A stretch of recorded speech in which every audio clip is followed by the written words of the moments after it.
بالله من الشيطان الرجيم. بسم الله الرحمن الرحيم.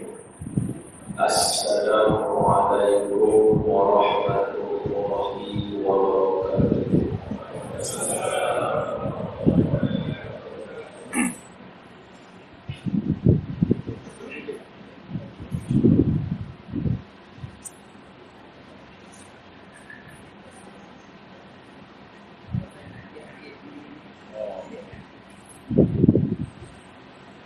الحمد لله الذي أنزل على عبده الكتاب ولم يجعل له عوجا. أشهد أن لا إله إلا الله وأشهد أن محمدا رسول الله. اللهم صل على سيدنا محمد وعلى آله وصحبه ومن تبعه بإحسان إلى يوم الدين. أما بعد، فيا عباد الله اتقوا الله، أوصيكم وإياي بتقوى الله، فقد فاز المتقون. قال الله تعالى في كتابه الكريم: أعوذ بالله من الشيطان الرجيم. بسم الله الرحمن الرحيم. يا أيها الذين آمنوا اتقوا الله حق تقاته ولا تموتن إلا وأنتم مسلمون. صدق الله العظيم. Hai orang-orang yang beriman, bertakwalah kamu kepada Allah dengan sebenar-benar takwa, dan janganlah kamu mati melainkan kamu mati sebagai seorang Islam. Terima kasih kepada tuan pengurusi majlis. Saya doakan kepada tuan-tuan semua yang ada dalam majlis ini beserta dengan tuan pengurusi majlis, agar tuan-tuan dan saya kita dipanjangkan umur dalam kebaikan, dimurahkan rezeki dan diletakkan iman. Amin ya rabbal alamin. Seterusnya yang saya kasihi tuan imam, tuan Bilal, imam-imam, Bilal, tuan-tuan guru, alim ulama, para asatizah, para habaib yang ada dalam majlis dan masjid ini. Ada salah dan silap dan kurang daripada saya berikan teguran. Mudah-mudahan dengan cara yang demikian itu kita sama-sama dipelihara daripada ilmu yang batil. Seterusnya yang saya kasihi lagi saya sayangi, ayahanda dan bunda muslimin dan muslimat, abang-abang, kakak-kakak,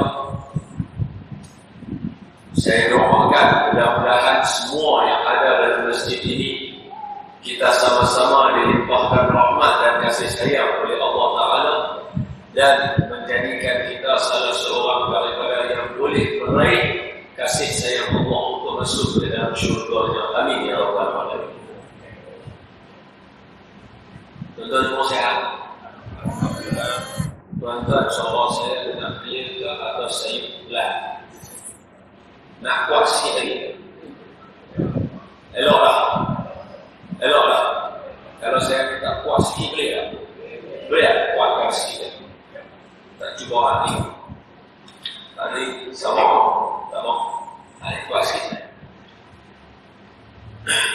Marilah sama-sama kita mulakan majlis hari ini dengan membaca ummul Quran yang dihadiahkan kepada junjungan Nabi sallallahu alaihi wasallam, ahli keluarga baginda, isteri-isteri baginda, sahabat-sahabat baginda. Hadiahkan kepada sembilan kaum muslimin dan muslimat, khususnya pada malam ini hadiahkan kepada jemaah tuan-tuan, orang wallah. Mungkin kalau dia ada, dia duduk sekali dengan kita, tapi Allah ambil dia lebih awal daripada kita. Bismillahirrahmanirrahim. A'udzu billahi minasy syaithanir rajim. Bismillahirrahmanirrahim.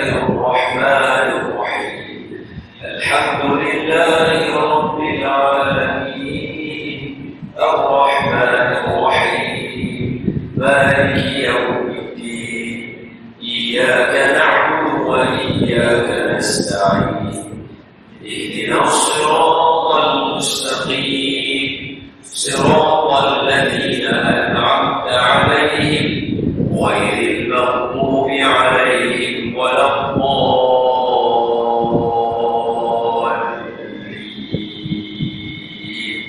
آمين.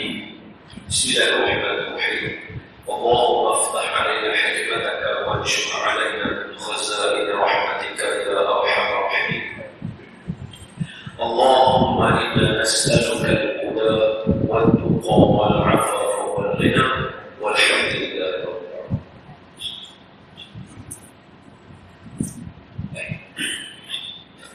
Ini pertama kali saya sampaikan kepada tuan. Jadi selamat perkenalan. Nama penuh saya Nandalian bin Nandiyajid bin Mustafa bin Hamidun bin Abdul Qahar bin Sulaiman. Nama penuh saya. Saya rasa tak banyak orang. Saya agak saya contoh. Saya berasal daripada Pulau Pinang. Anak kedua daripada 4 orang adik-adik. Kami semua dah kahwinkan. Saya alhamdulillah Allah punya 2 orang anak. Seorang nama Don Mustafa, seorang nama Don Ibrahim. Umur saya 32 tahun. Mungkin dalamnya ramai yang angkat bapa saya lah. Jadi saya main itu tak belajar tunjuk pandai nak belajar apa-apa. Kita angkat bawah yang banyak melakukan salah dan dosa. Saya di sekolah sama macam anak-anak tuan-tuan. Hari ini kira saya daripada pagi tadi di sekolah pagi di sekolah rendah saya, sekolah kebangsaan Kebun Sirih, Bukit Tajam. Daripada tahun 1991 sampai 1996. Tahun 1996 saya UPSR. Tapi masa itu 4 mata pelajaran saja. Kemudian saya lanjutkan pelajaran ke sekolah menengah. Sebelum mereka tuan tadi saya pergi sekolah menengah pula. Ada mesyuarat. Pagi ini pun perjumpaan dulu dan mesyuarat. Sekolah menengah saya, sekolah menengah kebangsaan agama di Gunung Tebal. Lani nama dia dekat sekolah menengah kebangsaan agama Syekh Abdullah Fahim di Gunung Tebal. Saya belajar situ tahun 1997 sampai 2001. Tahun 1997 saya tingkatan 1, 1998 tingkatan 2, 1999 tingkatan 3. PMR 9 mata pelajaran. Habis itu 2000, tahun 2000 saya sambung situ juga. 2001 saya SPM Haji. Saya adalah pelajar jurusan sains tulis. Maknanya saya ni ambil mata pelajaran biologi, fizik, kimia, matematik tambahan dan sebagainya. SPM 11 mata pelajaran. Sains Pak. Hal lain daripada macam itu. Saya habis SPM tahun 2001. 2002 saya melanjutkan pelajaran. Baru saya mula mengambil Quran. Masuk ma'at Hafiz Al-Quran wal Qira'at negeri Pulau Pinang sebelah Masjid Negeri. Kalau tuan-tuan insaniah lah. 3 tahun saya hafal Quran, khatam 30 juz. Habis saya teruskan ke Mesir tahun 2005 sampai 2008. Boleh tahu betul-betul dah. Alhamdulillah. 2008 habis mengaji 3 tahun Mesir balik. Sekarang saya berkhidmat sebagai salah seorang pensyarah muda di Kolej Universiti Islam Antarabangsa Selangor, KUIS. Saya mengajar situ di Selangor. Jadi itu sebuah segi pengenalan tentang diri saya. Saya bukan belajar cemerlang, biasa-biasa saja. UPSR 4 mata pelajaran saya dapat 4A. PMR 9 mata pelajaran saya dapat 4A. SPM 11 mata pelajaran saya dapat 4A juga. Maknanya saya belajar istiqomah. Sebab tu tuan-tuan tak pernah dengar saya bagi ceramah kecemasan aja. Tuan-tuan bagi anak-anak tuan-tuan mau hujung pulau-pulau. Alright. Jadi selamat perkenalan. Saya tak tahu member saya main tak nak film main.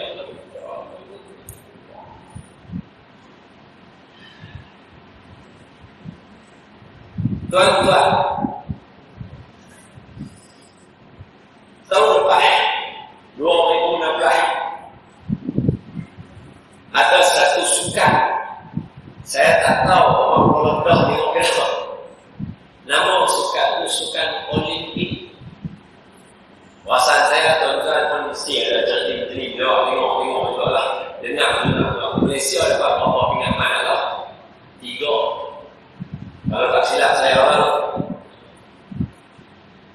tahun lepas 2016 sukan Olimpik diadakan di sebuah tempat namanya Rio, Brazil. Kalau saya tanya tuan-tuan, tahun ke depan 5 tahun belakang 2020 tak mana mereka buat sukan Olimpik di Jepun.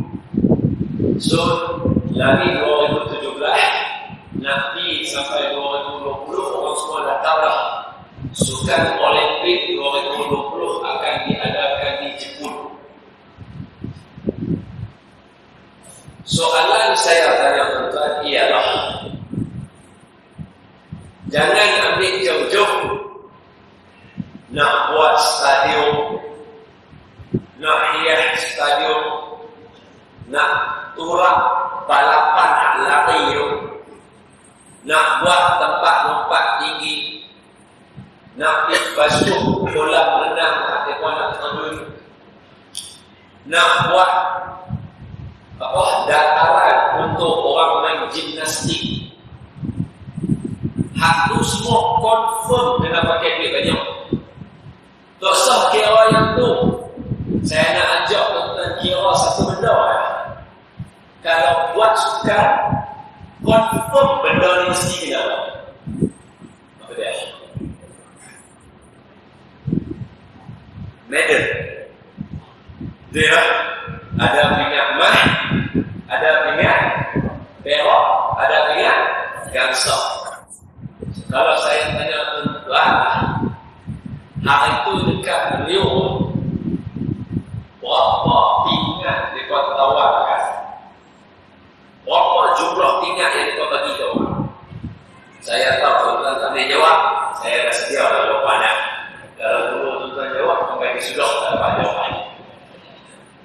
Pingat yang mereka bagi untuk semua pemenang daripada nombor 1, 2, 3, 1, 2, 3, 1, 2, 3 semua acara lebih kurang tambah dolar 3,000 lebih pingat tadi. Maka Jepun bagi tahu kata sukan Olimpik tahun 2020 jumlah pingat yang dia nak sediakan nak bagi kat semua orang, maknanya dia ada sukan baru. Kalau saya harap mungkin ada yang tahu, mungkin ada tak tahu. Untuk pengetahuan tuan-tuan, sekurang-kurangnya akan ada satu sukan baru semasa di Jepun nanti. Sebelumnya tak pernah ada sukan Olimpik tu, tapi di Jepun 2020 dia jadi sukan Olimpik. Apa dia tuan-tuan? Pertandingan Sebelum ni skateboard adalah extreme game. Dia tak masuk Olimpik ni apa? Olimpik ni yang dia lari, lompat jauh, lompat kijang, lontar peluru. Yang semua. Tapi tahun 2020 masih lagi dalam ni, tapi saya tak tersetuju.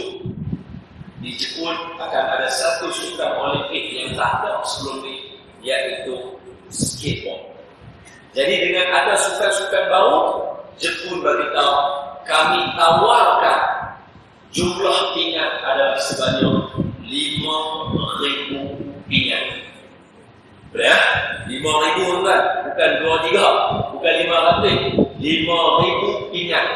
Mah, perak, gangsa, campur tiga-tiga, 5,000. Maknanya, kalau kita kira pemenang sama banyak, setiap satu adalah sebanyak 1,666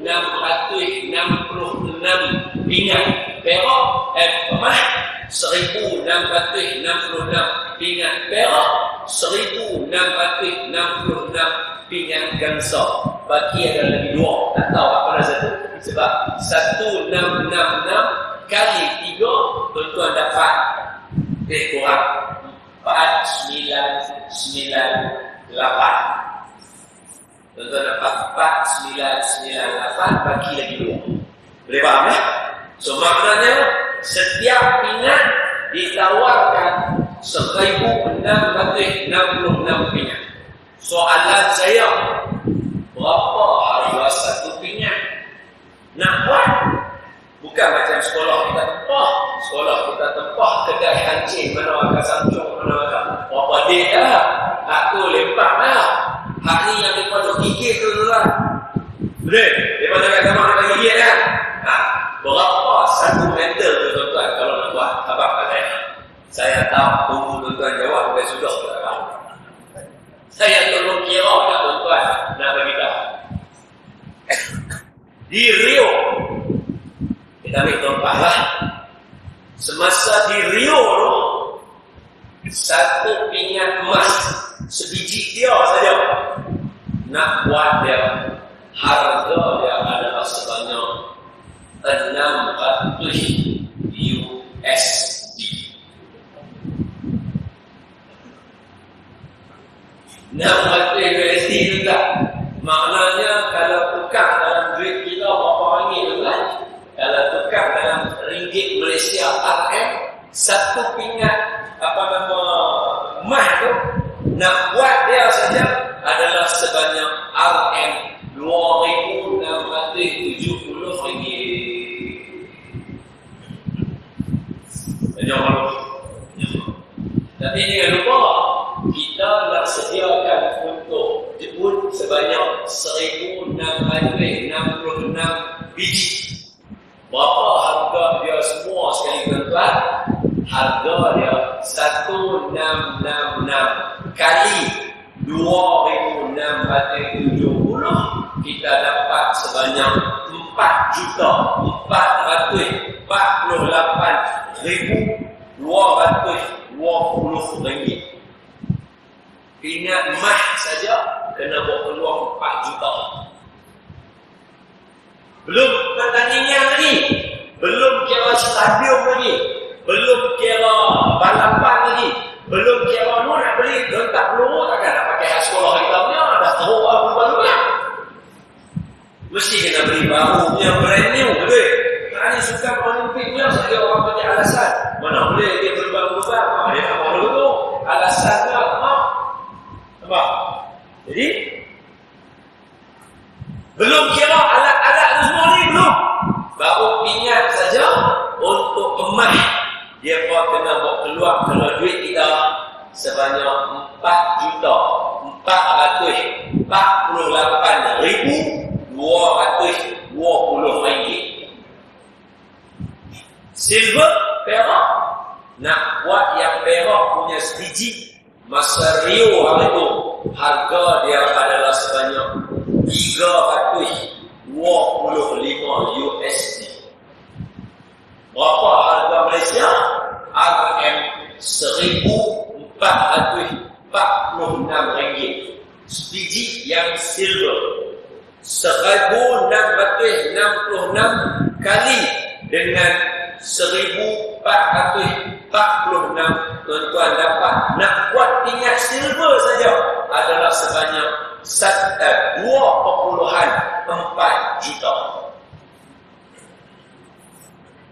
Pingat saja. Saya tuan-tuan tak saya dapat pingat. Pingat saja. Supaya nanti kalau kata satu hari Malaysia dapat suka Olimpik memang belum berdesak. Tuan-tuan tahulah banyak mana orang akan buat Olimpik. Pingat gangsa harga dia lebih kurang sebiji adalah RM13 Malaysia. Sebiji dia RM13 lah. Macam kisah besi lebih kurang buat RM13 lah. Tapi 1666 biji kali tuan-tuan dapat RM21,658.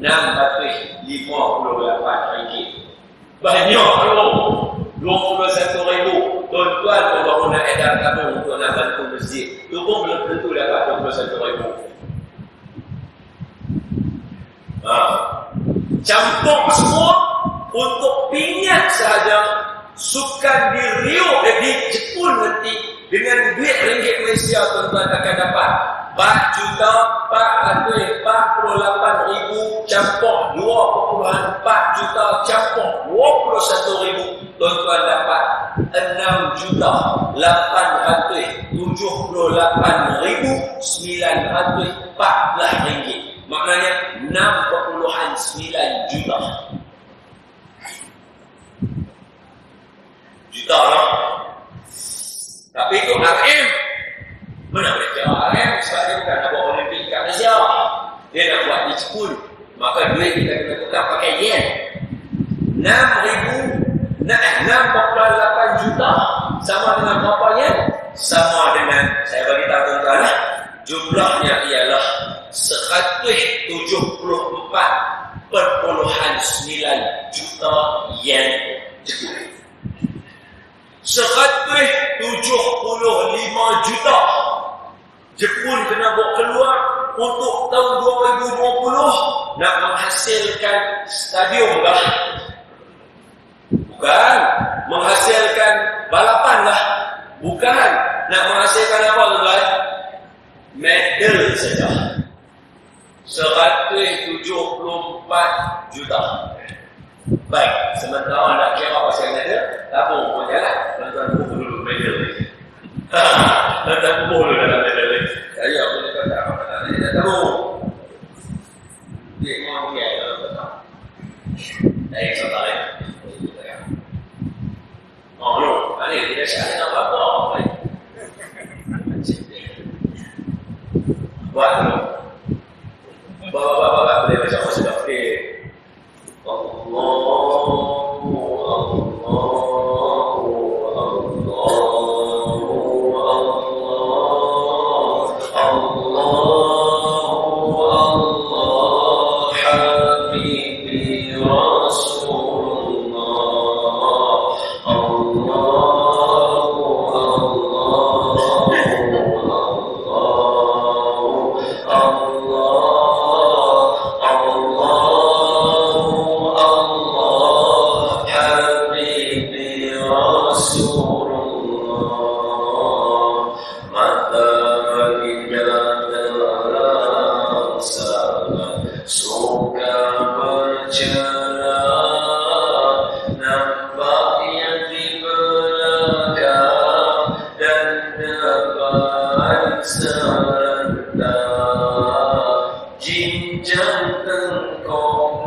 Rasul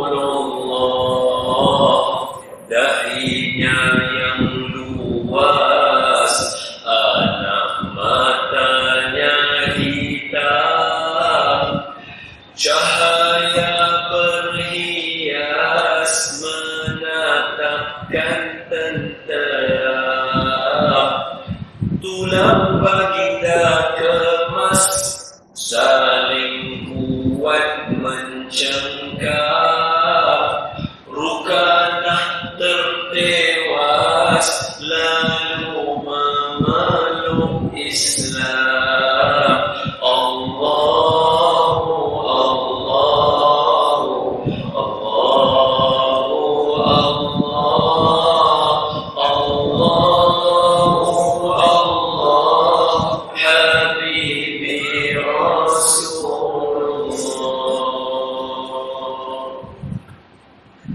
Allahumma salli wa sallim wa barik alaihi wa ala alihi. Tuan-tuan, berapa juta yen tadi saya abangkan tuan?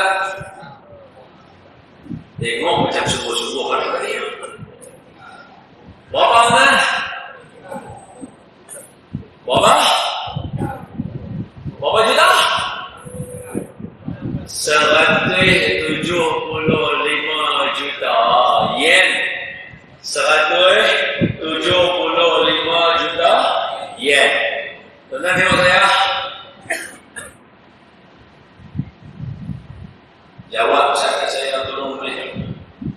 175 juta yen ni banyak apa sikit tuan? 175 juta yen ni tuan. Kalau nak ikut buatlah 6.9 juta ringgit Malaysia saya abang kat tuan. Untuk sapi jauh lah. Masjid ni harga dia berapa buat tu? 1.5 juta. Masjid ni saja 1.5 juta. 6.9 juta boleh buat 4 biji juga. Boleh buat 4 biji. Saya faham tuan. Ni masjid ni yang penuh berapa orang saya pun tak tahu ramai yang ramai. Boleh penuh ramai ni, tuan-tuan boleh buat 4 biji dengan 6.9 juta. Boleh duduk semayang, boleh duduk iktikaf, boleh duduk ada tok imam, boleh ada kuliah, boleh ada apa semua. Yang mana duit ni guna nak buat ingat bagi satu orang pakai. Banyak tak banyak tuan? Banyak. Awak, kita yang duduk dalam kuliah ni saja yang fikir kata banyaknya nak kena spend, nak kena berpeluang duit untuk nak buat ingat saja. Bukan. Jepun cerdik, mereka pun mesti fikir juga. Awak banyak sangat ni nak buat untuk ingat saja. Bukan kata nak buat apa lah yang ni, ingat saja. Takkan sampai 174 juta nak habis lagu tu saja duitnya. Maka Jepun dia fikir Allahu Akbar. Allah bagi cerdik dan hadirin Allah. Apa dia buat? Tuan-tuan tak jawab, saya tak jawab. Apa dia buat tuan-tuan? Tuan-tuan tengok, renung saya betul-betul hafal jawapan saya ni supaya jadi satu benda berguna dalam hidup kita.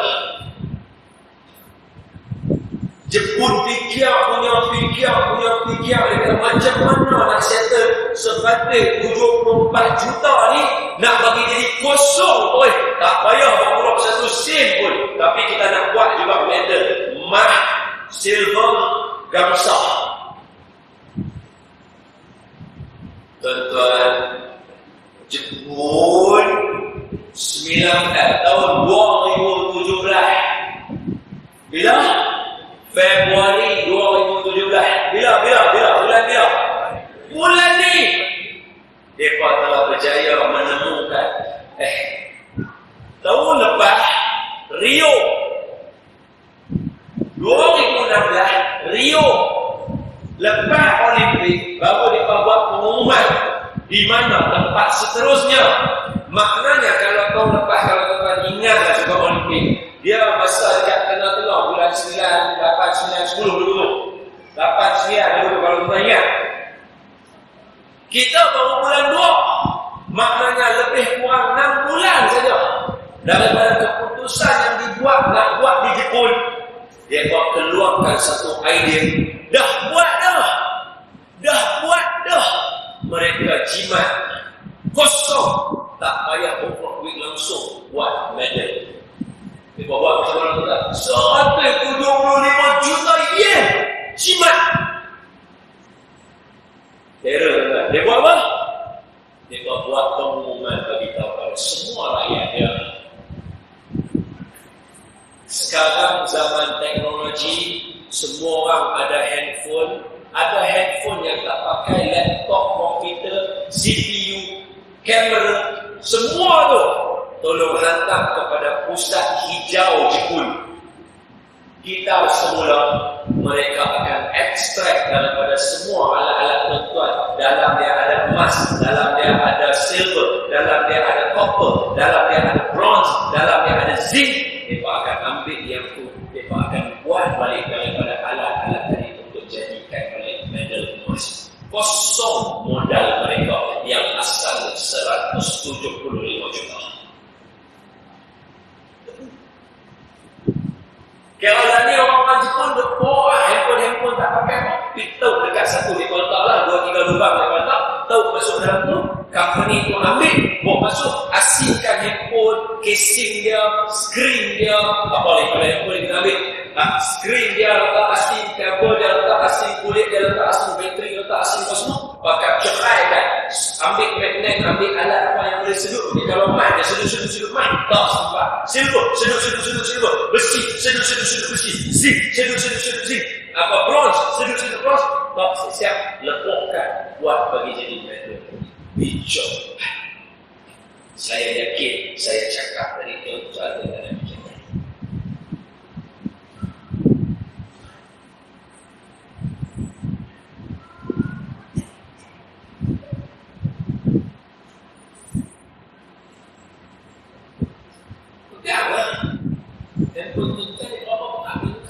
Dia ada gram dia ada berat dia. Tak sah hijau lah. Emas nak buat medal, dia perlukan, maafkan saya kalau saya silap, maafkan saya. Kalau tak silap saya nak buat 1666 medal emas tadi. Dia memerlukan emas seberat, tak silap saya, hampir tambah tolak 50 kilogram emas. Warna. Kalau yang ni ada 0.01 gram pun, cuba kali tengok dengan 1 juta handphone. Berapa teman-teman? Silap-silap dia boleh buat produk yang lain lagi, kosong modal. So, jemaah, tolong angkat tangan saya dalam masjid ni. Siapa yang tak pakai handphone? Angkat tangan. Seorang apa? 2, 3, 4, 5, 6 apa? Angkat tu handphone hang ada. Ni seluruh manusia ni, termasuk saja ada handphone 7 orang lah. Tak tuan-tuan nak, saya seorang 7 orang tak pakai handphone. Hak lain semua ada handphone. Habis kalau katalah tak usah pergi matematik jauh, katalah ada dalam ni silver 1 gram saja dalam ni. Dia ada banyak. Katalah ada 1 gram. Kalau kata yang main sini ada 1000 orang, 1000 gram silver dah dapat. Baru sebuah masjid. Sepanjang perjalanan tadi tu ada 9 buah masjid di dalam. Tuan-tuan tengok macam mana punya bijak ada di bawah fikir. Kenapa saya ceritakan tuan-tuan? Pada malam ni saya semangat sikit lah. Main jom-jom. Kalau dah buat luar cerai lah. Buat lebih cakap. Jangan yang mesti dah nama macam ibadah yang khairat. Wah, saya nak cakap benda yang penting untuk tuan-tuan. Yang tuan-tuan kena mengaji benda dekat masjid. Biar tuan-tuan jangan buat lupa. Sentiasa saya teringat, sebab saya tahu tuan-tuan lupa. Saya tahu. Apa dia? Lah ni 2017. Mikrofon pun tak tahu kompromi lah Lah ni 2017. Dia main satu keadaan. Maaf saya cakap, tuan-tuan jangan ikut. Saya tahu yang saya cakap itu dalam live. Saya cakap nanti saya dah tentu. Saya bagi fakta. 1 tambah 1 apa? Takut apa nak? 1 tambah 1 tu sama. Apa dia? 2017 dia main keadaan dengan minyak naik harga, barang naik harga, duit gaji kita banyak tu ya. Yang turun satu ya, hujan.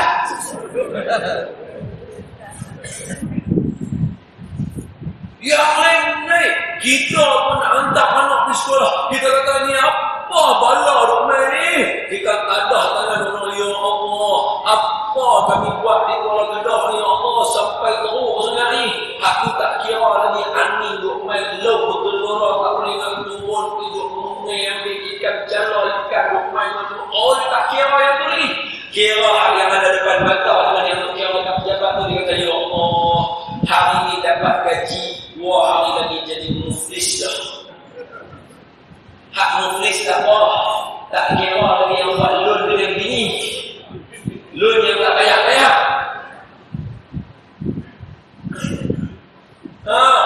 Dia kata apa punya bala duk main ni. Teruk lah kita 2017 ni kena dengan ekonomi. Baik, saya bagi tahu kat tuan-tuan. Lepas tu saya kata, tuan lupa. 2017 memang ekonomi kita jatuh. Pasal 2007 ekonomi kita jatuh. 1997 ekonomi kita jatuh. 1987 ekonomi kita jatuh. 30 tahun ke belakang benda berlaku tiap-tiap 10 tahun. Tuan-tuan buat tak tahu kamu ambil pelajaran.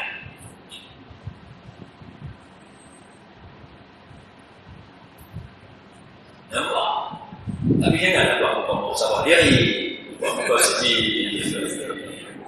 Saya cerita supaya kita fikir. Sebab Islam bukan main atas muka bumi ni. Dia hantar seorang Nabi yang duduk dekat tikar sejadah. Macam Siti Maryam. Bukan. Islam main turun atas muka bumi. Dia bukan main hantar kat kita seorang Nabi yang duduk dekat tikar sejadah macam Siti Maryam. Inni nadartu ma fi batni muharraran fataqabbal minni innaka antas sami'un alim. Aku nazarkan anak yang ada dalam perut aku, kata Mak Siti Maryam, iaitu tuan kepada Nabi Isa, istrinya kepada Imran. Maknanya Isa binti Maryam dan Isa bin Maryam binti Imran. Istri Imran tadi itu, wa in qalat imra'atu Imran rabbi inni nadartu laka ma fi batni muharraran fataqabbal minni innaka antas sami'ul alim.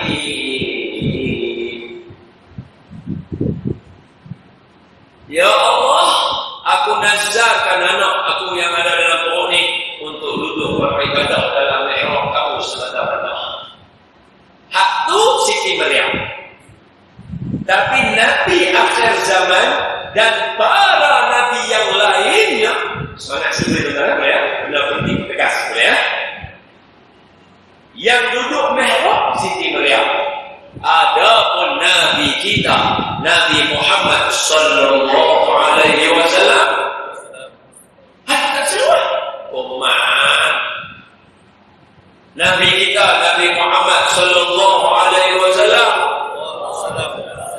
bagilah rezeki kecil, tak selalu apa ni, syok-syok, macam takbir raya, duduk sorang-sorang, semua duduk kat masjid, tengok yang riuh dalam pasal sembahyang raya. Cuba duduk sorang-sorang lupa takbir raya, Muhammad sekor pajak makui. Sama macam ini majlis, bagilah mereka sikit.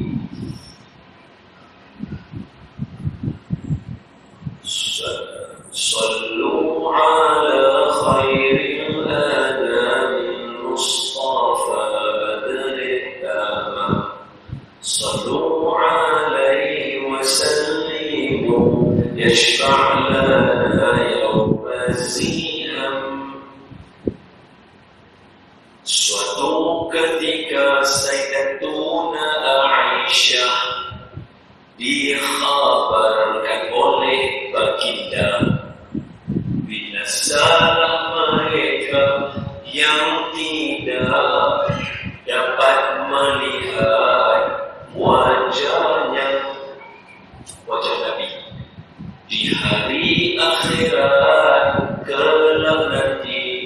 Ialah mereka yang bakhil dari berselawat bila disebut nama Muhammad sallallahu alaihi wasallam. Binasa orang yang tak boleh.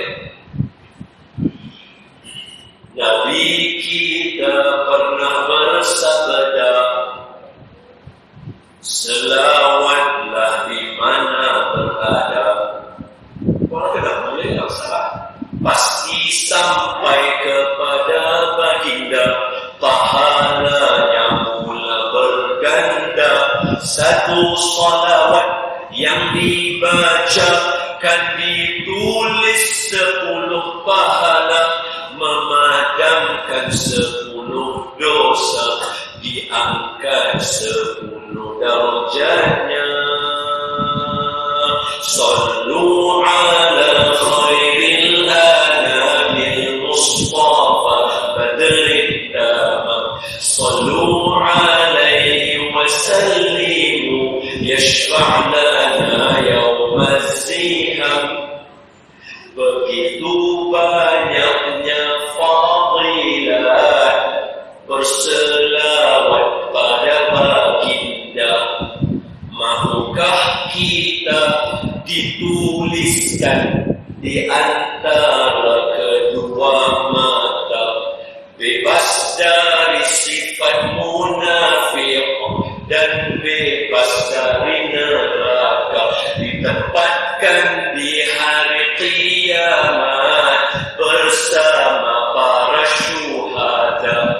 Itulah ganjarannya dari Allah yang maha tinggi untuk mereka yang berselawat tiap hari 100 kali. Selawat. Ya? So, yang duduk di dalam mihrab Siti Maryam, tetapi para nabi yang bermula dengan Nabi kita Nabi Muhammad sallallahu alaihi wasallam, yang membawa segala apa yang para nabi yang lain, semuanya bukan datang dalam keadaan duduk di dalam mihrab untuk beribadah semata-mata. Tuan-tuan buka semua sirah 25 orang Rasul, tuan-tuan akan tengok semuanya adalah pemimpin kepada masyarakat, pemimpin kepada negara Nabi Sulaiman, pemimpin kepada negara Mesir Nabi Yusuf, seorang pekerja Nabi Muhammad sallallahu alaihi wasallam, Nabi Daud seorang tukang buat baju besi. Nabi-nabi yang datang memberi contoh baik kepada kita, semuanya adalah orang yang mempunyai otak yang geliga, yang berfikir, yang mengambil manfaat daripada yang sebelumnya. Ini bukan soal kita duduk tanya sabar, tanya alhamdulillah, betul, tak apa, maka pasti aku boleh.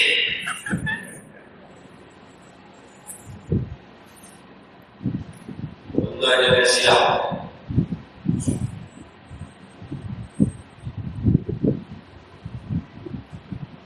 Ada dalam kitab akhir zaman yang menjadi panduan manusia zaman ini sampailah kiamat, mengajar tuan-tuan kaedah untuk menabung. Ada. Ingat, kalau jawab ada, saya akan tanya di mana? Ya, so saya tanya tentang duit. Ada ada dalam Quran dia ajar. Ini tuan tu kata Quran apa Ramadan kan? Dia tahu kata mana kan? Mana kata tuan baca. So sepanjang sekali lalu tuan baca. Ada tak ada dalam Quran ni yang ajar tuan ni ekonomi domai lagu ni ya Allah takkan ambil kami duduk lagu ni saja. Jawapannya tak. Kita ada Quran. Jom kita buka tengok. Soalannya ada orang dia ada. Dia rasa tak nak anggur. Kalau dia tak nak anggur, saya tanya kamu nak tahu. Nak kiri, ini memang kita akhir zaman. Jadi nak anggur tu dia pilih dulu. Dia tak apa, tak tahu nak anggur. Jawapan dia ada. Apa dia nak anggur dia? Aku dah kenal. Kata bila. Ada dalam Quran kita tuan-tuan. Ada Allah Taala cerita kat kita. Allah ni tuan-tuan janganlah ingat Allah ni komand cabut macam kita. Allah ni dia buat, bukan dia buat kita tu macam lah ni esok mati. Bukan begitu. Allah buat daripada awal tu Nabi Adam turun dunia tak ada apa. Lahir anak kembar. Saya belum cerita dengan tuan macam mana Allah kembarkan bahasa duk cakap. Ni Melayu ni main mana? Tok Wan asal cakap Arab. Tak apalah. Assalamualaikum, waalaikumsalam, alhamdulillah. Syukur. Itu bahasa Arab lah. Ini duk main bahasa kita. Hak yang duk main bunyi hai. Itu bahasa Arab mana? Ulama main dia. Duk main apa bahasa siru lah, duk main toya lah. Aku tentang main bahasa Arab mana? Abang main saya. Macam mana dia berkembang? Belum contoh lagi. Tuhan yang maha bijak yang buat benda semua. Takkan Tuhan lagu tu dia nak tinggal kita cempak buat air ni macam mana ekonomi dia tu? Baca Quran baru dapat jawapan. Saya yakin. Semangat sikit. Jangan lupa buka muhasabah dia. Jangan lupa buka muhasabah. Saya bersuruh tuan fikir. Sebab bila buka muhasabah, dia jadi dia tak dengar lah dia cakap apa. Saya tak mahu. Saya suruh tuan tengok saya. Fikir. Apa? Apa dia? Saya yakin dalam masjid yang malam ini tuan-tuan semua orang bagus pasal itu tuan-tuan main ngaji. Tapi di kalangan orang bagus ni, berapa ramai orang yang dah seminggu tak baca Quran, sebulan tak baca Quran, silap-silap dia kawin sampai setahun dah tak baca Quran. Hanya orang baik ni saya bukan. Sebab tu saya bukan orang hebat. Sebab saya bersama dengan orang baik. Nak compare dengan Wali Songo, nak compare dengan ulama-ulama dulu zaman arwah Tuan Guru Datuk Harudin, tak saya kamu zaman-zaman Tok Guru Syekh dulu yang lama-lama, Syekh Soleh apa semua yang lama-lama kan. Depa zaman orang perempuan tak pakai tudung. Kita berdakwah zaman sekarang, zaman orang perempuan pakai tudung macam-macam fashion. Maknanya bukan suruh ni pakailah tudung. Tak payah dia dah pakai lah. Lepas tu kita bukan nak dia benar dah senang. Yang baik ni.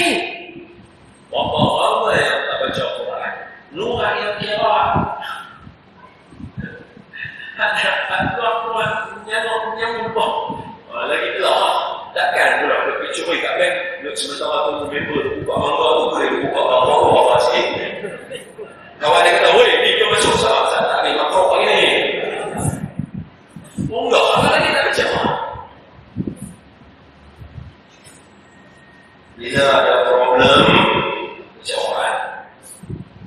Saya baca Quran. Jangan tinggal tuan. Tinggal Quran lebih lah. Saya jawab semuanya benda dalam Quran.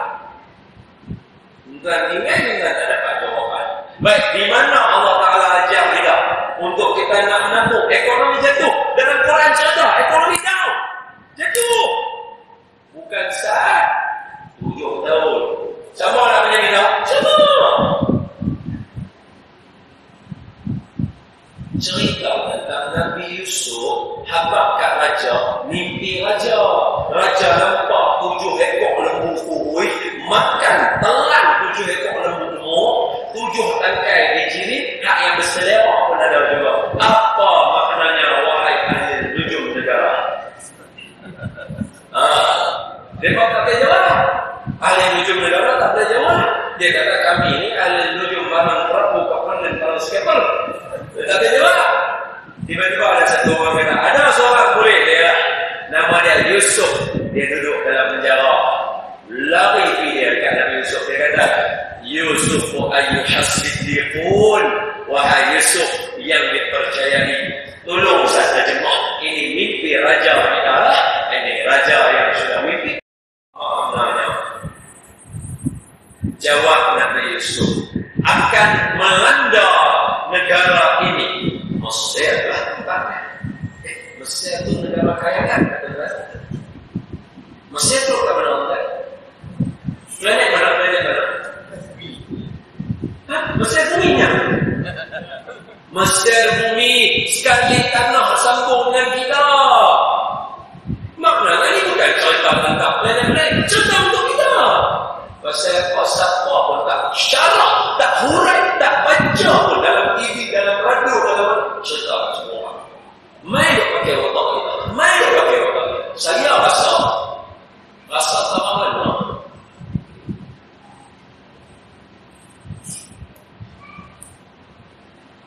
Nabi Yusuf kata akan melanda kita di negara ini 7 tahun kemarau. Nak selamat daripada itu, waktu menuai sekarang ni, biarkan tangkai-tangkai dijiring tadi, jangan dihentak dia untuk pisahkan macam tadi yang kita buat itu kan. Jangan simpan, kerana yang duduk di tangkai itu boleh tahan untuk 7 tahun kemarau. Sebab bila kita angkat dijiring itu, mesti akan yang berselera. Maka yang berselera adalah itu makan. Apa maknanya? Maknanya ambil simpan, yang tinggal sikit teruk dah. Jangan takut, memang teruk. Itu Allah nak ajar kita tahan. Sebab lagi nak naik 7 tahun lebih teruk daripada yang kita makan sikit sekarang.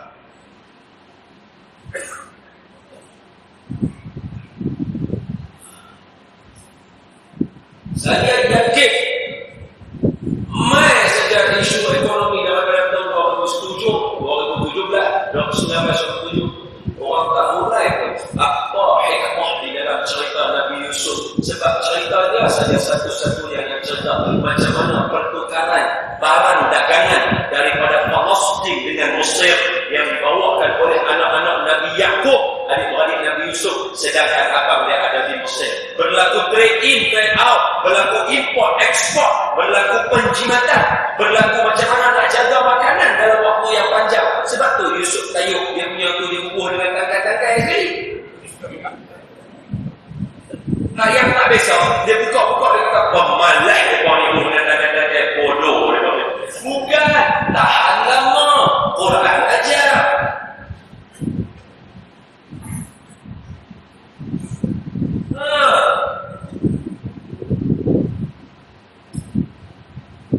Surah Yusuf yang cerita kat kita. Tapi siapa pun tak mau baca. Hak yang kita duk sembah. Maafkan saya tahu lah. Itu saya cakap. Yang kita gagah duk sembah, yang kita duk cerita kat semua, benda yang semua orang dah tahu lah. Benda tu memang khilaf. Benda tu tak payah gaduh. Benda tu tak payah berbisik. Benda tu dah qat'i ada dalam Quran. Hukum syariat, hukum hudud, benda tu qat'i dah ada dalam Quran. Huraikan, selangkan. Bukan itu saja, huraikan pula yang mana yang khilaf, doa kunut itu masing-masing. Bagus, tak salah, memang kena cerita. Tapi jangan tinggal surah Yusuf. Dia sumber rujukan ekonomi. Dan tak percaya, sebab nampak macam mana betul ni. Awak macam ni ya. Tuan tak percaya saya. Kita tengok apa peribadi sahibul Quran. Kita tengok peribadi orang yang Tuhan bagi Quran dekat dia. Siapa dia? Nabi Muhammad sallallahu alaihi wasallam. Nama penuhnya Muhammad bin Abdullah bin Abdul Muttalib bin Hashim bin Abdul Manaf bin Qusay bin Kilab bin Murrah bin Ka'ab bin Lu'ay bin Ghalib bin Fihr bin Malik bin Nadar bin Kinanah bin Khuzaimah bin Mudrika bin Ilyas bin Mudar bin Nizar bin Ma'ad bin Adnan. Peribadi dia dapat Quran macam mana tuan-tuan? Seawal umur 11 tahun Allah suruh dia terlibat dengan perniagaan. Apa pasal yang bagi dia buat perniagaan? Dia Nabi akhir zaman. Patutnya dia duduk di Gua Hira. Nampak? Tuan-tuan nampak saya duduk soalan lebih ya? Tuan-tuan nampak pasal kerja orang yang dan benda sebenarnya kita contoh bagi orang sebenarnya jaga kawasan kita, jaga negara kita. Betul buat luar sana. Betul kan tawaduk tu penting. Betul tawaduk tu penting. Tapi makna tawaduk yang kita faham tak sama dengan apa yang ulama faham.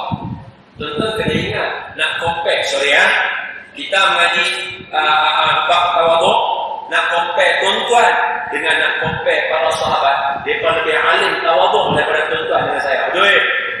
Tapi saya nak tanya, harta Sayyidina Abu Bakar dengan harta tuan-tuan siapa yang lebih banyak?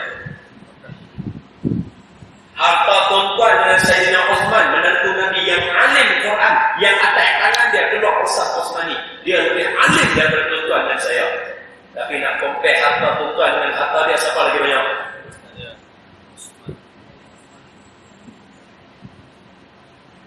Tidak.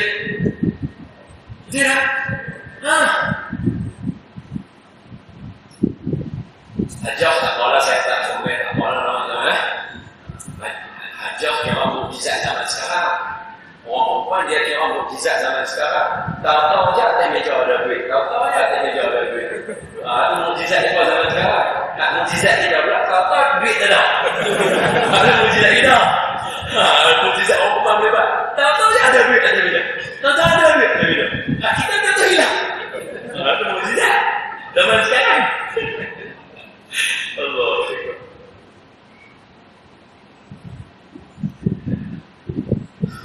Allahumma shalli ala sayyidina Muhammad. Tak mana berhenti dah. Tak mana berhenti dulu. Nabi Yusuf. Dah, compare. Betul, tawaduk betul. Baik. Jadi saya bagi tahu, tuan-tuan tak percaya, saya kata Quran dalam surah Yusuf dia cerita dekat kita macam mana nak jaga ekonomi sebab kemarau lah, sebab ekonomi kira orang kata apa exhausted lah apa semua. So macam mana nak buat? Saya kata jom kita tengok peribadi orang yang dapat Quran. Betul tak? Malaikat Jibril main datang kat Nabi kita. Orang paling alim Quran, orang yang mengajak semua orang jadi alim dengan Quran, dan orang yang dapat alim bawah Nabi itu semuanya jadi alim. Ajak pula kita sampai ke hari ini boleh mengajar pula orang alim Quran. Tengok macam mana Nabi awal-awal seawal umur 7 tahun Nabi dilibatkan dengan mengembala kambing. Siapa mengembala kambing? Bukan saya suruh anak tuan-tuan pergi mengembala ikan. Lalu kat pulau kita ada kita mengembala ikan, kambing orang ada. Bukan suruh tuan-tuan pergi mengembala ikan. Bukan nak suruh tuan-tuan pergi mengembala kambing. Saya timbul soalan sebab Nabi ini laqad kana lakum fi rasulillahi uswatun hasanah. Pada Nabi ada contoh teladan. So mesti ada contoh teladan. Siapa mengembala kambing 7 tahun? Berapa anak tuan-tuan tahu? Mengembala kambing seawal 7 tahun maknanya apa? Bagi dia ada tanggungjawab, keluar dengan tuan-tuan pergi supermarket, dia pegang harga, dia ambil susu, dia ambil telur, dia ambil yang tu, bagi dia buat. Tuan-tuan berjalan, apa kan? Ni, ambil susu, dia ambil salur ni, ambil asbab dia, ambil tak alat, ambil anu. Hak tu kerja tuan-tuan. Dia usul, bagi dia tanggungjawab. Seawal umur 7 tahun dia akan jadi manusia yang berguna. Ya Allah, sudah 17 tahun lah. Anak kalau umur 17 tahun tak ada apa-apa besar. Hak tu yang hak tu yang kalau kita tengok dia susah nak cakap. Seawal 7 tahun otak kita pakai pakai budak ni. Budak lagi. Tuan-tuan, kalau budak, orang tak akan namakan sekolah rendah dengan nama primary school. Orang akan namakan dia dengan play school. Baru kenal budak-budak main. Kita namakan dia apa dia? Sekolah rendah. Mak Saleh namakan dia primary school, sekolah utama. Islam kata ibtidai, permulaan. The first step is the most important step. Kita budak-budak. Sebab tu umur 7 tahun suruh semayang, bukan sebab dia semayang. Sebab baru nak bagi tanggungjawab, baru nak latih dia jadi orang yang rupanya hidup di atas muka bumi, bukan rem motor saja. Hang ada tanggungjawab. Mak hang, abang hang, kakak hang, jiran kanan, jiran kiri, jiran depan, jiran belakang, hang semua tanggungjawab. Betul?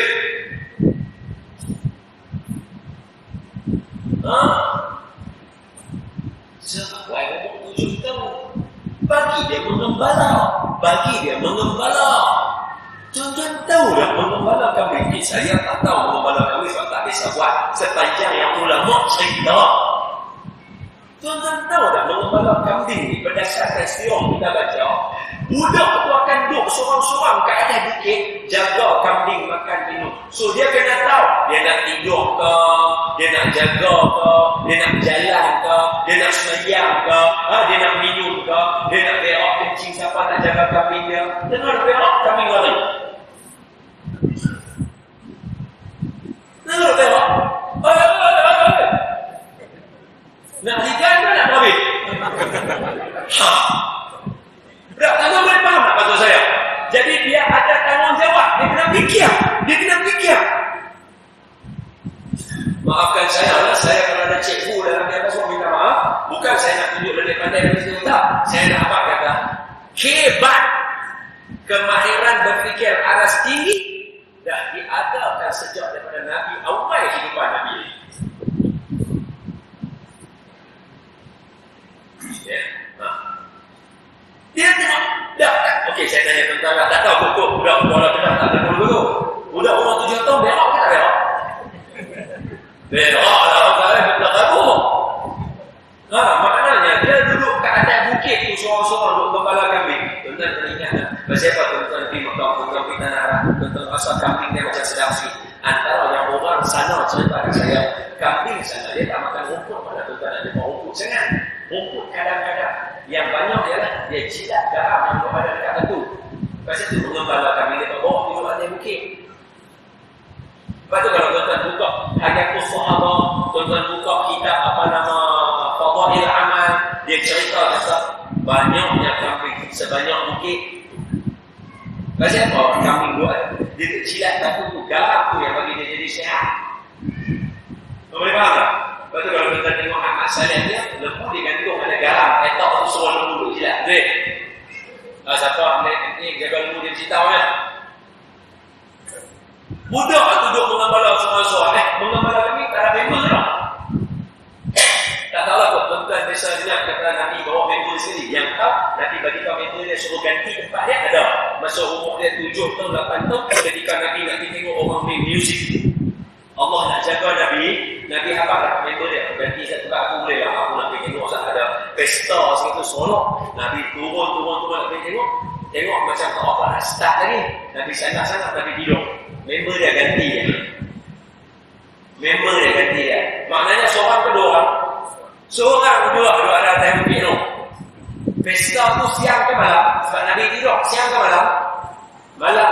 No, mengembala kambing seorang-seorang malam. Bagi tanggungjawab, bagi mengembala. Lepas ni pergi pasar nak pilih ikan, tuan-tuan pilih. Tuan-tuan dah lagi kalau apa? Tuan-tuan dah tua tangan belakang, relax. Bantu bagi pandangan kepada anak-anak tuan-tuan. Itu tujuan tua tadi tu. Dewasa yang berfikir. Duduk tangan belakang, pilih sat ikan lah elok. Dia lah yang pilih. Apa hari dah yang matang? Tu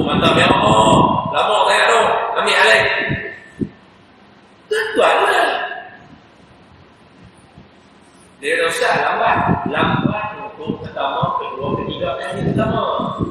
Esok dah seminggu, dia ambil semua buku, insya-Allah dalam plastik itu semua elok. Ni dia ni mengembala. Bila dia ada responsible, bila dia mula fikir macam tadi lah, dengar gembala, saya dipukul dah. Baru duduk celah batu, baru dia kuat. Tengoknya kami lari. Serigala tak main. Serigala jiwa pada duduk. Allah, tak aku berak lah ramai. Nak sembunyi kambing kena makan. Nak jiwa kalau kita lawan dengan serigala, tak kukuh berapa raja lagi. Dia fikir apa masa tu? Dia fikir. Okey, itu satu contoh. Terus apa fikir apa? Dua. Nabi belajar mengembala sampai tentang lagi dan saya tak sudah benar ni. Lahap lagi ni. Assalamualaikum, tak lama mengaji sini. Sekarang. Sini saya biasa satu jawab mengaji. Maghrib sampai syok, setengah jam dia lebih mati dah. Lama saya kata. Jangan main lama. Lama dah sebelum ni setengahnya ada siap. Ayat ada nama muslim yang kita pahami sikit dah. Baik, benar ni lah. Umur 11 tahun. Baginda Nabi sallallahu alaihi wasallam mula terlibat dengan perniagaan.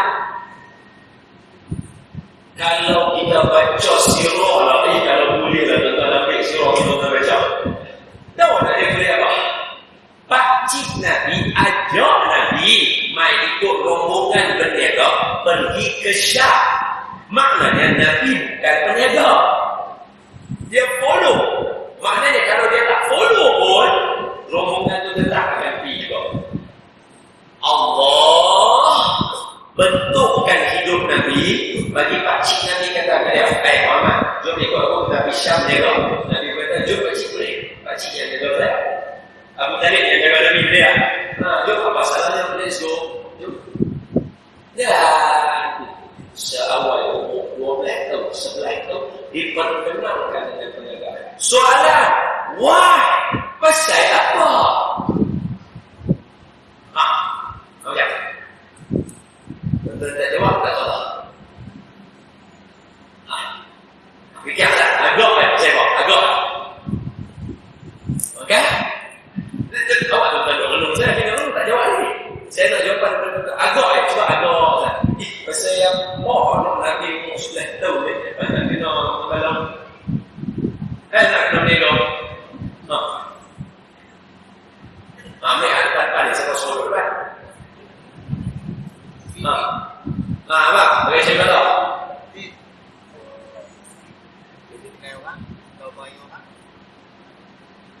Apa dia? Boleh tahu panggil orang. Tak ada kerja tu. Boleh tahu panggil orang. Penting satu. Lagi. Kan? Pakai bertunduk kepala. Bagi budi. Aku pemikiran lama tuan. Pemikiran baru ni. Tuan-tuan bagi pendapat. Salah apa? Nak macam dengan manusia. Bukan malaikat. Kalau malaikat jawab mesti tu.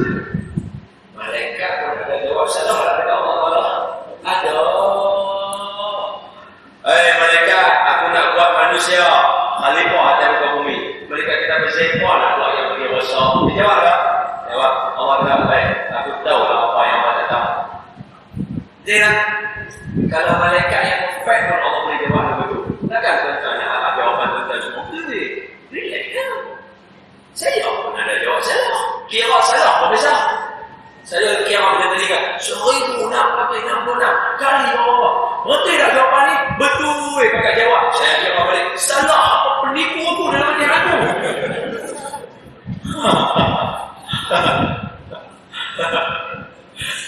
Ya. Baik kan? Tadi dah ada satu jawapan. Boleh tahu panggil apa pada tu nanti berbelah. Kan?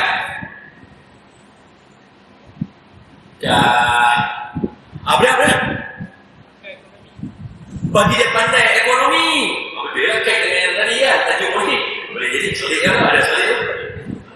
Dah contoh saya ekonomi. Bagi Nabi pandai ekonomi. Okey. Lagi, satu lagi. Bagi saya satu lagi. Kan? Kan? Mulut tu kita tak jawab dulu. Kan? Abang, lah untuk orang yang ikut harapan. Apa dia? Boleh berdikari jaya diri. Cantik. So, seorang kata, boleh kenal perangai manusia. Cantik. Boleh ajar Nabi cerdik ekonomi. Boleh bagi Nabi berdikari. Kita tengok saya. Tengok elok.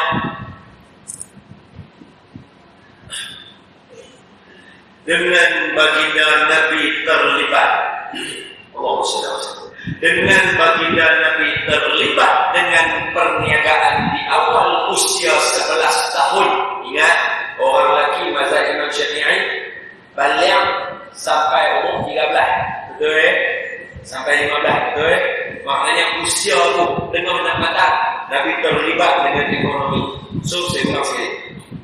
Dengan keterlibatan baginda Nabi dengan ekonomi seawal usia matang, membuatkan Nabi bila berhadapan dengan orang, Nabi tahu untuk berdikari diri Nabi, nak jawab kepada persoalan orang kerana mengenali orang itu, dan secara otomatik jadi pandai dalam ekonomi. Umur 25 tahun menambah hati Siti Khadijah. Tujuan semua tadi hanya semata-mata untuk tujuan satu yang utama, gabungan tadi semua. Apa dia? Kenapa dia boleh berdikari? Bila dia berdikari, dia pandai nak cerita ke orang. Bila dia pandai, dia jadi cerdik ekonomi. Apa tujuan utama? Ekonomi atau bisnes. Tujuan utama dia ialah nak ajar kita macam mana nak convince orang supaya percaya dengan kita. Allah latih Nabi supaya bila Nabi cerita ke orang pasal Islam, orang faham. Percaya dengan dia.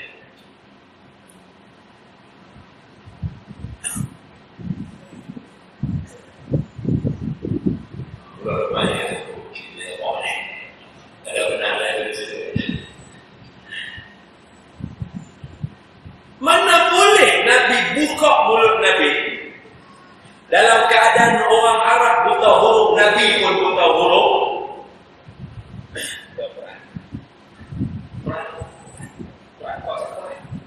Handphone ada Quran. Tak ada Quran, handphone tak masuk Islam pun.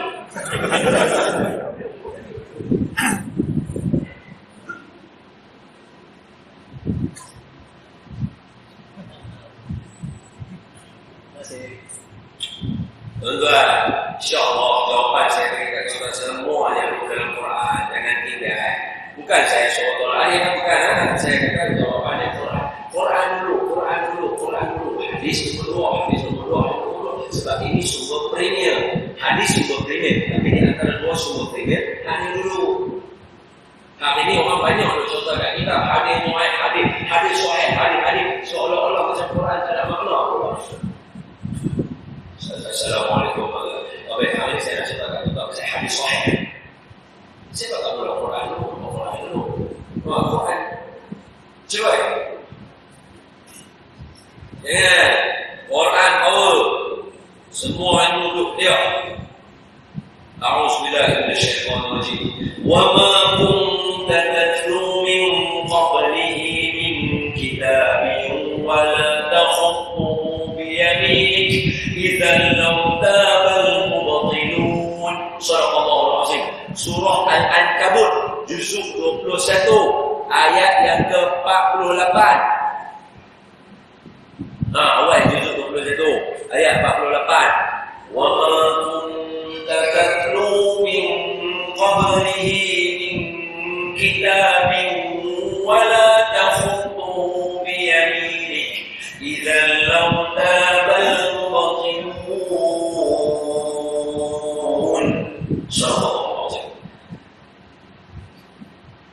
Yang kamu ni yang nama Muhammad ni, kamu sebelum ni tak pernah baca apa pun tak terima. Baca tu tak boleh. Dan kamu tak kerti menulis apa pun kerana kamu buta huruf.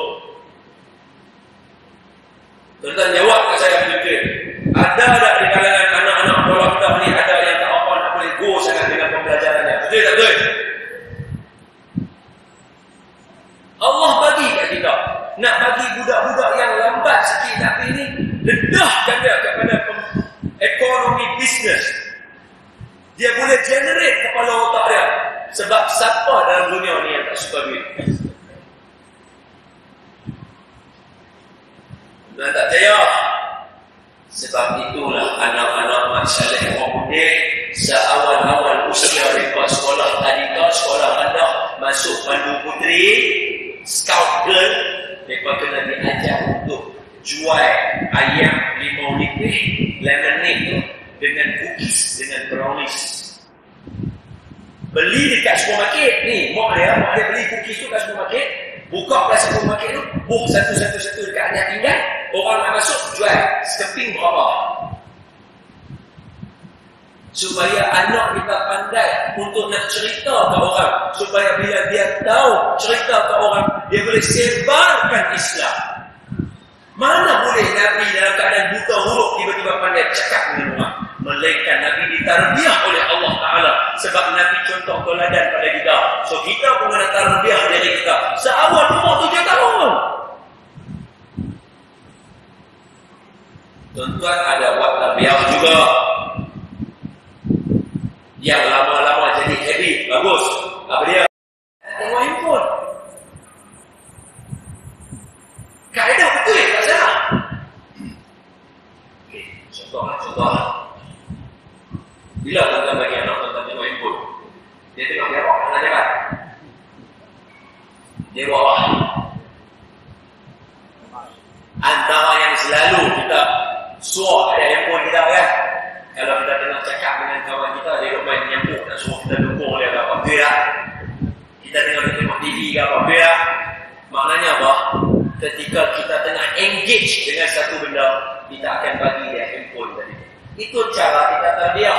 Maknanya ketika kita tak ada tepi dengan dia, kita tak mau duduk sekali dengan dia, kita kena tinggalkan satu benda ilmu supaya dia sibuk buat benda tu. Terbiak dari dia. Antara kaedah dia macam tadi, kita pergi supermarket dan nak pergi jalan dengan isteri kita ada nak sembang, dialah yang akan ambil barang-barang tadi. Terbiak dia. Sebelum nak bayar, semak balik. Yang ni kena ambil, yang ni kena ambil, ada list. Okey, anak abah pandai. Bagus, good job. Dia ambil aiskrim satu, aku belanja. Oh, dia seronok. Tak payah susah-susah. Esok dia tanya, abah, dia pergi supermarket lagi. Biar maling mobil. Punya seronok, tarbiyah menjadi.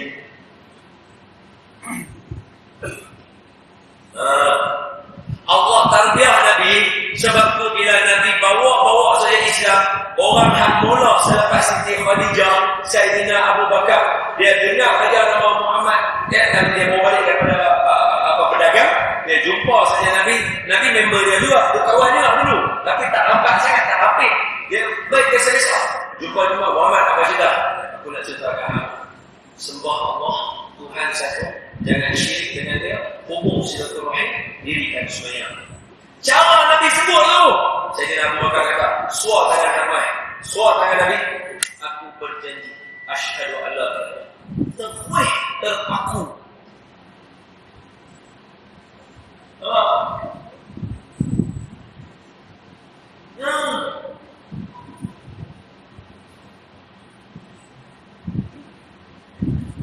Dan lagi jawapan dia kenapa yang tadi semua ada ekonomi itu semua. Tengok Nabi susun ekonomi Makkah dengan Madinah macam mana Nabi susun awal dengan para sahabat. Mana orang bersiap, semua orang sedang ada orang minta sedekah. Yang ada susah orang, tapi bila dia minta sedekah, dia tak ada apa-apa. Hasil Nabi buat zaman para sahabat Sayyidina Umar, mana ada orang miskin.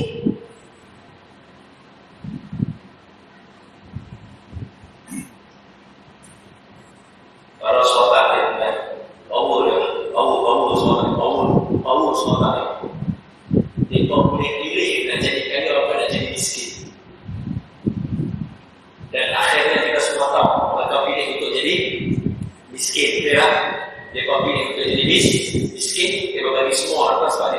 Dulu dah ada duit dah, jauh dengan Allah Ta'ala.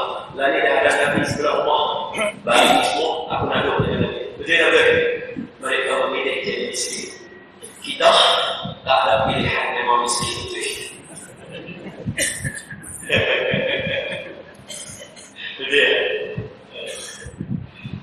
Saya minta mohon amal dari masa tentang Allah pada hasil dan uji dalam tindakan ini secara Allah Ta'ala lebih. Apa ya? Dah ada cerita semua kan? Apa ya? Apa ya? Umur nenek lagi, kata umur nenek lagi lah. Jadi kan saya main tuan-tuan tadi, mukadimah saya bawa dari ini kesimpulan.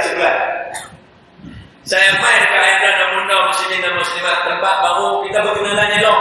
Saya duduk lepas berkenalan dengan tuan-tuan. Saya beritahu kepada tuan-tuan tentang Olimpik yang berlaku di Rio, dan saya beritahu kepada tuan-tuan macam mana Jepun mengatasi. Maafkan saya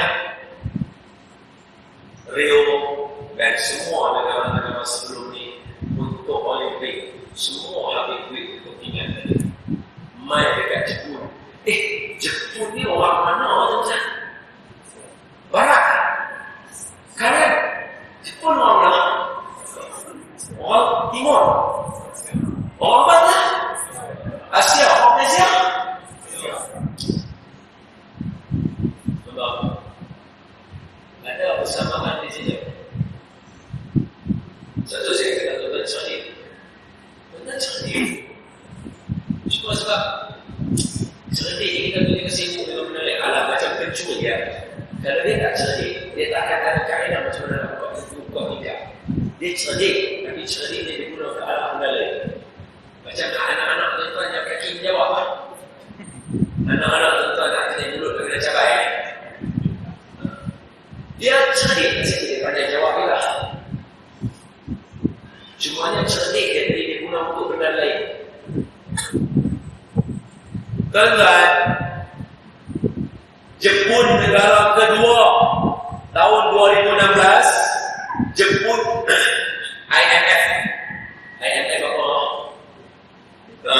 International Finance apa? Saya tak ingat IMF yang selalu buat kira pasal duit negara ni ada berapa, duit negara ni ada berapa. IMF 2016 dia bagi tahu kata apa?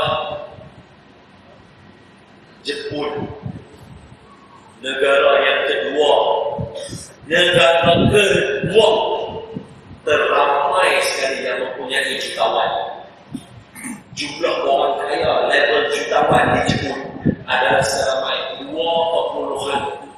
juta orang jutawan. 2.4 juta jutawan. Tuan-tuan tengok saya, kalau dalam ni contoh katalah yang main ni, saya tak tahu apa, katalah yang main 2,400 orang nak dapat 2.4 juta. 2,400 orang ni kena ada 100,000 masjid lagi macam ni. Ramai tak ramai? Ramai. Jutawan Jepun susah tak apa nak bagi duit lepas sikit untuk 175 juta yen. Senang ya, dah ada 2.4 juta orang. Buat keluarlah seorang 10,000 ke, cukup dah dapat. Silap-silap lebih lagi, seorang 10,000 dapat berapa? 200 juta. Lebih lagi daripada yang perlu. Luar dah duit ni bawa, RM2,000 seorang. Tak luar dah mau jutawan. Boleh tak Jepun gunakan dia? Boleh. Tapi dia tak buat dulu. Dia orang Asia, otak dia macam kita. Mereka letak full stop. Cukup nama pun sudah. Lagi kita boleh jimat dan boleh enjoy, jimatlah. Tuan-tuan kena ingat tau, bukan mereka jimat macam negara mereka miskin, tuan-tuan silap.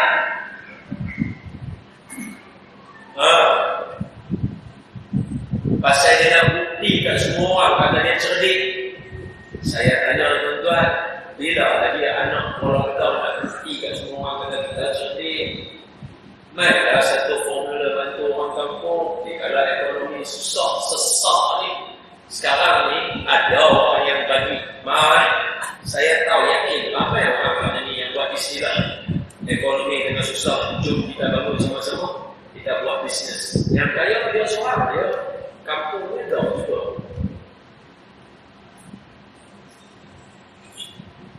Orang main dengan alasan 9/10 adalah pendapatan daripada berniaga, nak ikut sunnah Nabi, nak ikut para sahabat.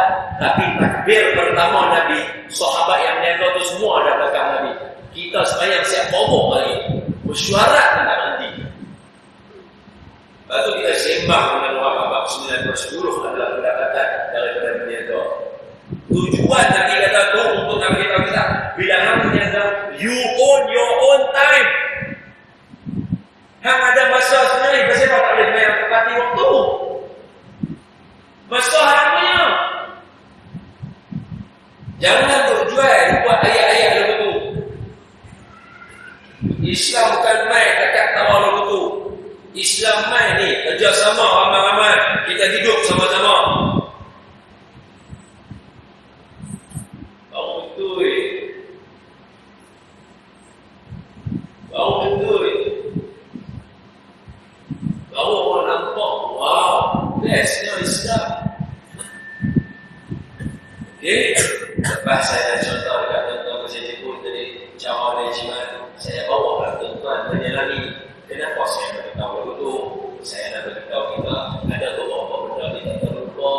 Yang pertama kita lupa kata 10 tahun sebelum ni, 10 tahun sebelum ni, 10 tahun sebelum ni, ekonomi ni tu semua tu orang melalak semua tu juga. Maka kata apa ni tu sama, gaya kata sama, tapi kita lupa. Saya habaq kat tuan-tuan lupa, takut tuan-tuan lupa 2027 ekonomi akan jatuh lagi. Tabuk lah daripada sekarang, jimat lah, buat perancangan. Ada 10 tahun lama, maknanya apa? 3,650 hari lagi pada. Kalau sehari RM1 pun dah ada 3,650 lagi. Okey. Lepas tu saya buktikan kat tuan-tuan kata, Tuhan yang saya kata Quran ada dalam segala jawapan. Kehidupan dia awal Allah bentuk sebenarnya untuk jadi seorang yang memang bersedia untuk apa keadaan ekonomi, apa keadaan semasa. Dia bukan duduk memang saja, bukan Nabi kita. Tak cukup cakap begitu. Saya bukti satu persatu pada tuan-tuan. A, B, C. Dan selesai saya bukti, saya pun kata dekat tuan-tuan, sampai sini saja. Amin. Ya? Jadi kita pun minta maaf. Sila. Terima kasih sudah kosong. Mudah-mudahan tuan-tuan selamat, saya selamat. Selamat jaga keluarga kita, baca Quran, jangan tinggal semayang, jangan tinggal. Bismillahirrahmanirrahim.